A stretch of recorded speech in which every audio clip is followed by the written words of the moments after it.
Olá, queridos, que bom ter a sua companhia mais uma vez em mais um episódio dessa jornada especial que tem sido os nossos 31 dias com Provérbios. Hoje, mais um capítulo novo, capítulo 5. E eu tenho certeza que Deus tem coisas poderosas para compartilhar conosco para uma vida feliz, saudável e abençoada.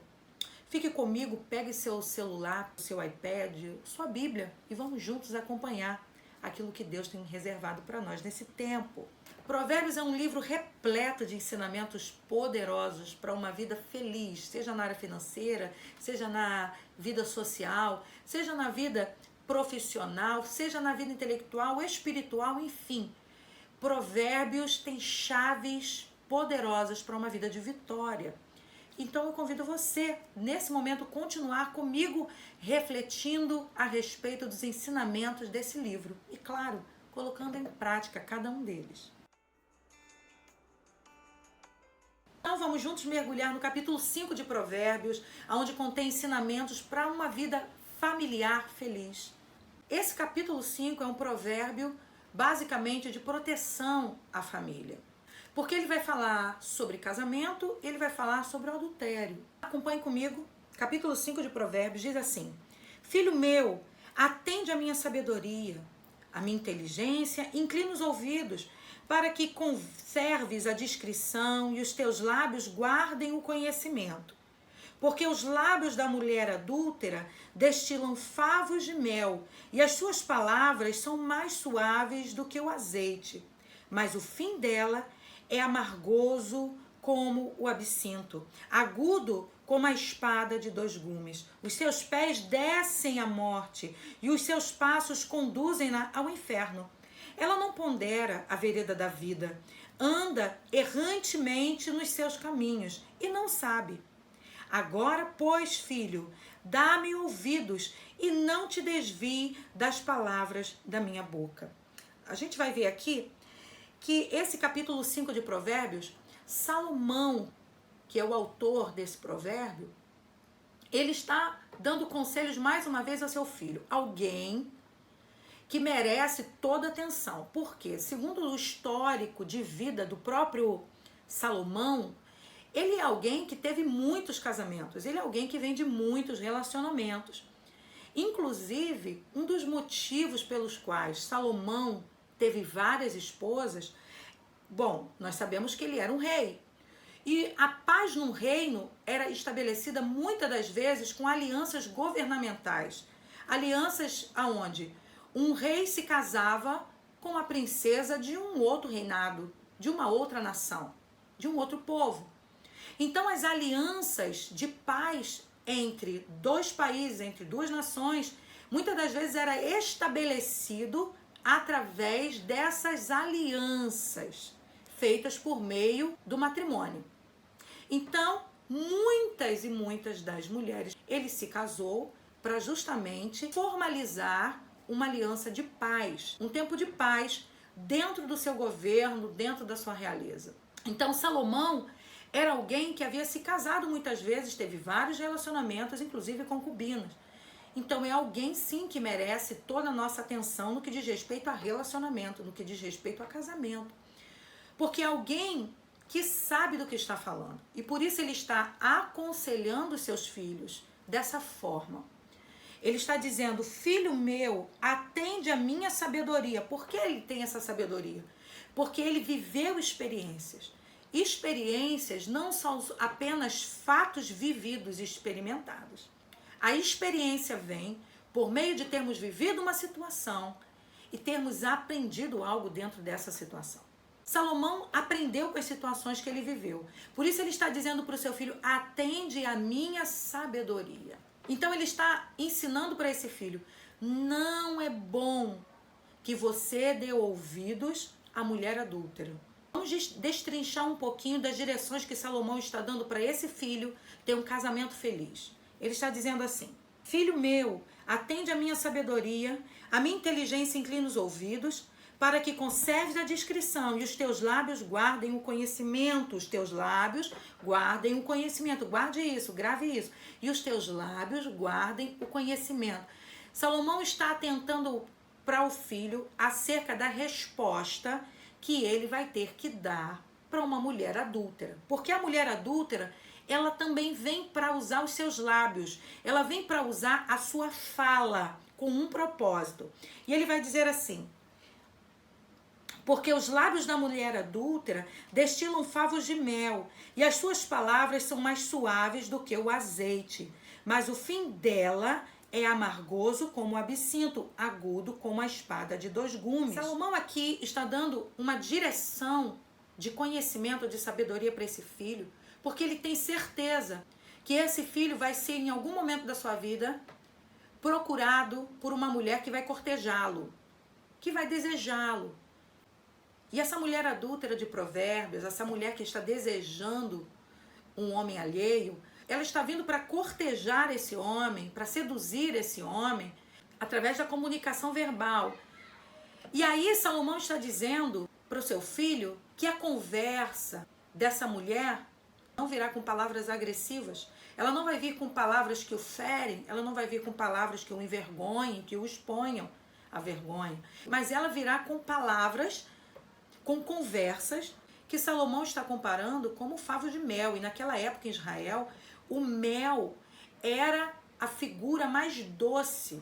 Mas interessante que ele vai dizer, segundo a sua experiência de vida, ele está dizendo: o início pode vir doce como mel, mas o final, o resultado disso tudo, desse envolvimento, é amargo como absinto.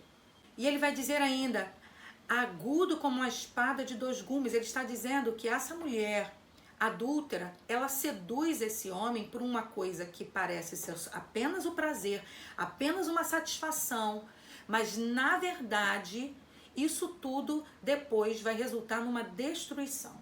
Quantos casos de tragédias familiares nós já não conhecemos, já não ouvimos falar? Na verdade, os jornais e a internet hoje em dia estão repletos de casos de polícias, histórias trágicas de famílias que foram destruídas por causa do adultério. Algo que começou tão bonito, algo que começou de uma forma tão doce, algo que parecia ser apenas um momento passageiro de prazer, mas que acabou resultando na destruição familiar, na destruição de um casamento, de uma história linda de amor, e na corrupção e na destruição também de filhos. Quantos ministérios até hoje destruídos por conta do adultério? E a história é a mesma. Um relacionamento que se inicia por conta de palavras doces, como mel, e que o final deles é sempre um final amargo, de destruição e tragédias. E Salomão ainda continua instruindo o seu filho aqui no versículo 5. Veja comigo, do capítulo 5, ele diz assim: os seus pés descem à morte, os seus passos conduzem-na ao inferno. Ela não pondera a vereda da vida, anda errante nos seus caminhos e nem o sabe. Agora, pois, filho meu, dá-me ouvidos e não te desvie das palavras da minha boca.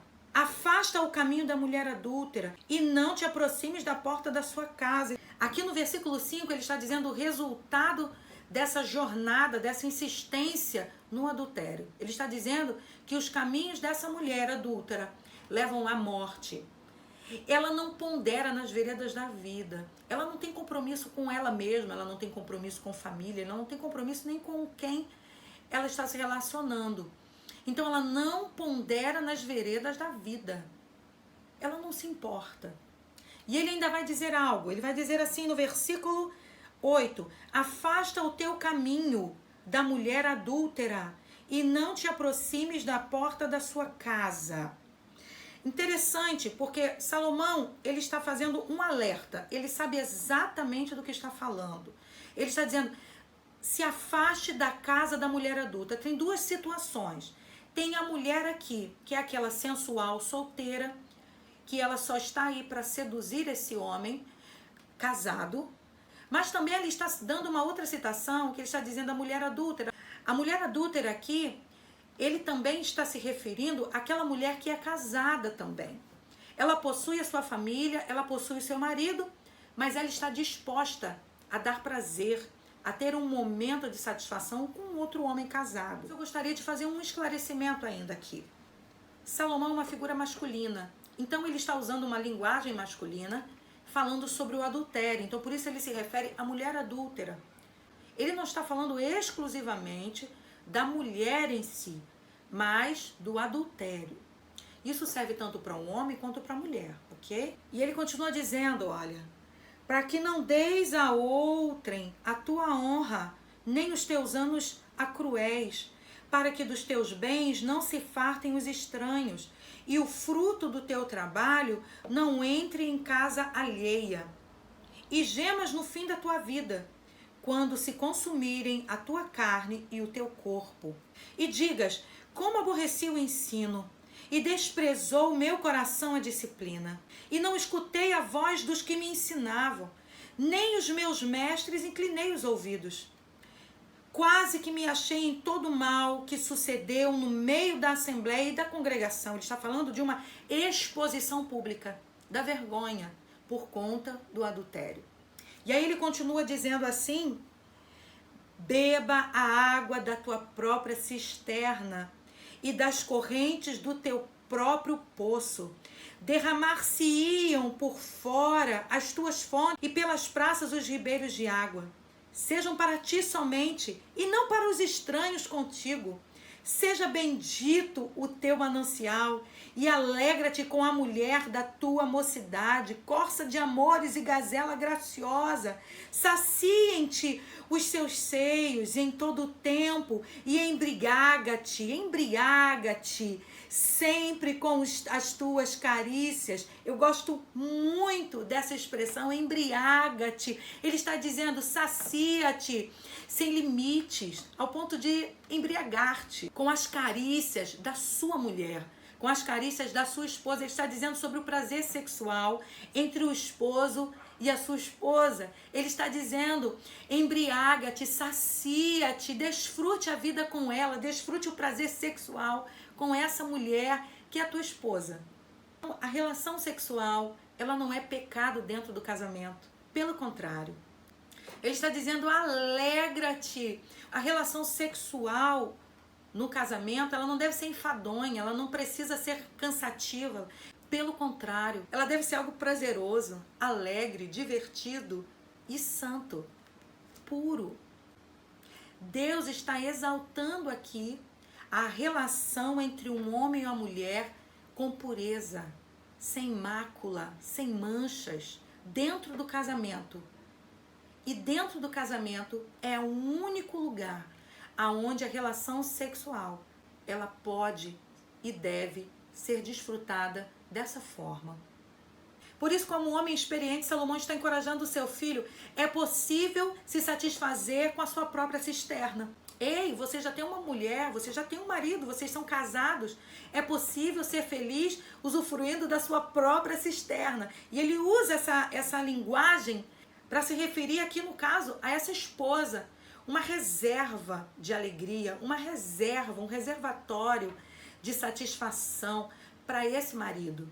Então ele vai dizer, beba a água da sua própria cisterna. Não fique olhando e nem desejando a grama verde do seu vizinho, porque você também já tem uma reserva de alegria para você através do seu cônjuge que você mesmo escolheu. Beba a água da sua própria cisterna. Nós podemos ver aqui o quanto Deus valoriza o casamento. E ele vai dizer aqui no versículo 18, seja bendito o seu manancial e alegra-te com a mulher da tua mocidade. Saciem-te os seus seios em todo o tempo. Ele está dizendo que a relação sexual dentro do casamento, ela é para ser desfrutada, está liberado. Embriaga-te sempre com as suas carícias. Embriaga-te, interessante, porque ele vai dizer embriaga-te e logo depois ele vai dizer sempre, sem ponderação. E aí, diante desses pontos positivos todos que Salomão está dando acerca do casamento e da relação sexual no casamento, ele ainda vai fazer uma indagação. Versículo 20, ele diz assim, por que, filho meu, andarias seco pela estranha e abraçarias o seio de outra? Por quê? Se você já tem um manancial para você, exclusivo para você. E aí ele conclui dizendo assim, porque os caminhos do homem estão perante os olhos do Senhor, e ele considera todas as suas veredas. Quanto ao perverso, as suas iniquidades o prenderão, e com as cordas do seu pecado será detido. Ele morrerá pela falta de disciplina, e pela sua muita loucura, perdido, cambaleia. Então vamos analisar o que está dizendo. Ele está dizendo, guarde a minha sabedoria, e você não vai cair em adultério. Mas ele não está escondendo do seu filho que haverão situações de tentação. E ele está ensinando para esse filho como responder a essas tentações de forma negativa.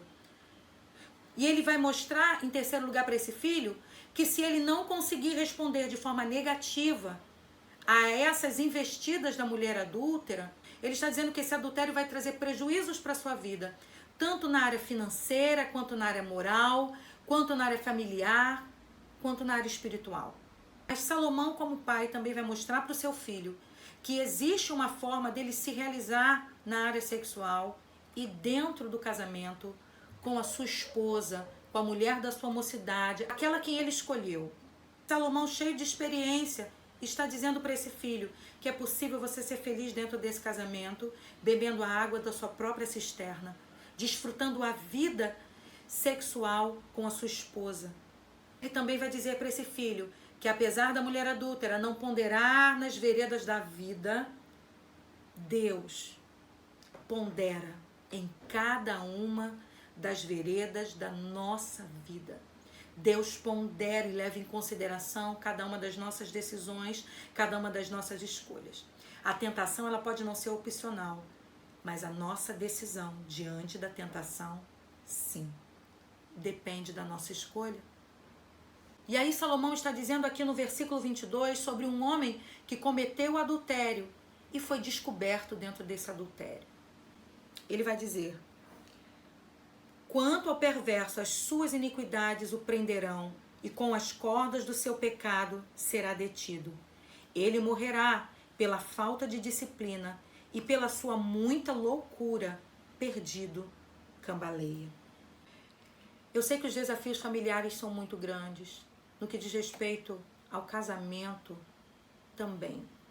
Eu sei que homem e mulher são muito diferentes em vários aspectos, fisicamente e espiritualmente, mas Deus designou um para o outro para que eles se completassem e fossem uma só carne. Deus não criou apenas o homem e a mulher, mas ele também é o autor do casamento. E a relação sexual e o prazer dentro do casamento. Deus exalta o matrimônio, Deus exalta um casamento saudável, um casamento feliz, puro, sem máculas. Veja o que está escrito em Hebreus capítulo 13, versículo 4. Digno de honra entre todos seja o matrimônio, bem como o leito sem mácula, porque Deus julgará os impuros e os adultos. O Deus que pondera nas veredas da vida, ele é o Deus que ouve a oração do coração contrito, arrependido. E por isso, eu quero orar com você. Eu quero orar pela sua família. Eu quero orar pelo seu casamento. Vamos pedir juntos ao Senhor mais amor, mais alegria sobre os nossos lares, sobre os nossos relacionamentos. Pai, eu quero te louvar por mais uma vez poder ouvir a tua voz por meio da tua palavra, estudando hoje o capítulo 5 de Provérbios. Senhor, nosso coração deseja ter uma família abençoada, um casamento feliz. Senhor, se houverem brechas, se houverem situações por onde o mal está tentando destruir os nossos relacionamentos familiares, nós te pedimos nesse momento, em nome de Jesus, que sejam desfeitos todos os laços, que sejam quebradas todas as correntes que aprisionavam, Senhor, dentro do adultério, dentro das traições, da infidelidade. Porque nós sabemos, ó Deus, que o Senhor se agrada do homem e da mulher que é fiel. Nós te pedimos, nos ensina a nos alegrar e nos satisfazer com o nosso cônjuge. Nos dê a alegria de sermos família. Nos dê a tua bênção. É o que nós te pedimos agora, em nome de Jesus. Amém e amém. Nós temos um encontro marcado, então, para o próximo desafio, o capítulo 6 de Provérbios. Eu tenho certeza que que Deus continuará falando profundamente ao nosso coração, compartilhando conosco um pouco mais de sabedoria. Estão prontos? Então até o nosso próximo encontro, aqui mesmo no meu canal, Kelly Blima Oficial. Eu conto com a sua oração. Não esqueça de deixar o seu comentário e dizer como Deus te abençoou por meio da sua palavra. Nos edifique. Que Deus te abençoe a sua casa. Em nome de Jesus.